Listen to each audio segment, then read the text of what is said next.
Hey everybody, welcome back to my channel. I've made a decision. It wasn't easy. I was pushed a little bit by some friends that, they're smart, so they know how to make good decisions. I don't. So anyway, I let them make this decision for me. They said, put the 331 in the Fox body. So that's what we're gonna do. I noticed that the oil pan had a little bit of a leak, so I figured I'd take care of it now before dealing with it after it was in the car. So I took the oil pan off, and when I did, I found this little guy. That is a 1/2-inch freeze plug. So one of the complaints before I bought this engine was that it had a really bad noise, and I heard it. It sounded pretty terrible. And I found that the starter, the solenoid had backed out, the bolts backed out, and that was allowing the gear to go in and out and hitting the flywheel. So I thought for sure that's what it was. I was super excited. Such an easy thing, no big deal, no damage. Well, unfortunately, the way my luck goes, that wasn't exactly all of it. Definitely could have been part of the noise, but that freeze plug right there being missing was allowing a lot of oil pressure to bypass. Not only was that freeze plug missing, or at least that's where the freeze plug that I found in the oil pan came from, this cam retainer plate. See that big step right there? That is not supposed to be like that. Luckily, even though my terrible luck found that, I was able to find a new one in town. Not a big deal, 20 bucks. Easy fix. Also, see how that scraping, grinding marks on that cam gear? Those were rubbing on these bolts that hold that cam retainer plate, that thrust plate. I think the bolts are fine. I'm just gonna reuse those. And then, amidst my bad luck, there's a little bit of good luck. My buddy Cody hooked me up. He had a perfectly good timing set in his garage. So we're gonna throw that in there. We don't want that cam sprocket coming loose, and we aren't going to be able to torque it and have that cam pull up against the gear if the rocker arms are putting tension on the camshaft and the lifters and everything. So got to get the valve covers off, get the rocker arms loose, get all that stuff put on, then we can get the front cover on, then we can be back in business. And then finally, I was hoping to have this dang engine in the car and running by today, at least by the end of today, but that's not working out. But I did get a new clutch.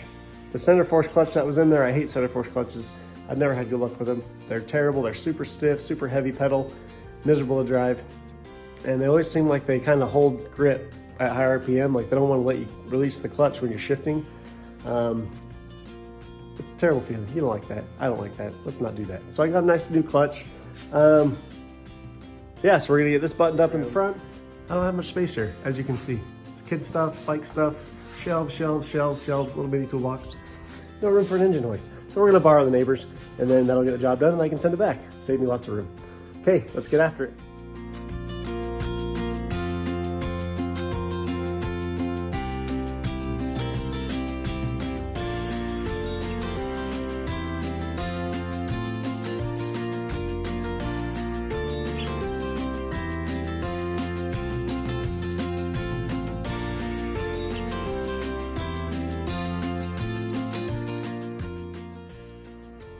Okay, there you have it.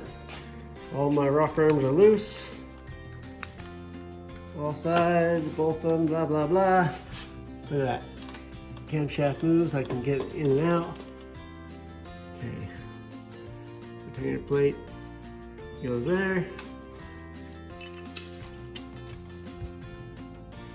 I don't recommend dropping your bolts in the dirt.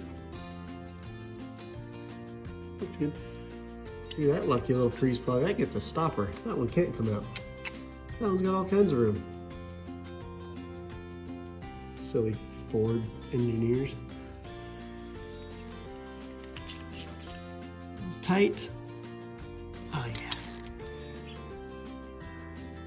Part store didn't have actual assembly lube, but engine brake and oil additive. It's got zinc, it's got lubrication. It's not gonna hurt anything. All I gotta do is lubricate the cam gear. So we're gonna do that. I'm gonna shoot a little bit in here. the cam and the plate on that side. See that? No funny marks. All right, we got the cam pin. See that pin? See that pointing down? See that keyway? See how it's pointing up? You gotta get the chain on the crank sprocket, gear on that pin on the camshaft.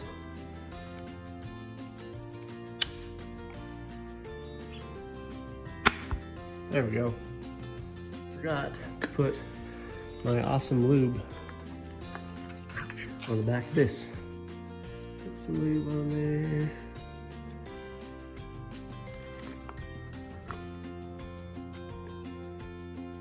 Huh. Give me a minute, look at this. I don't like the way that pin looks in that hole. Looks just a little like it's not the right size.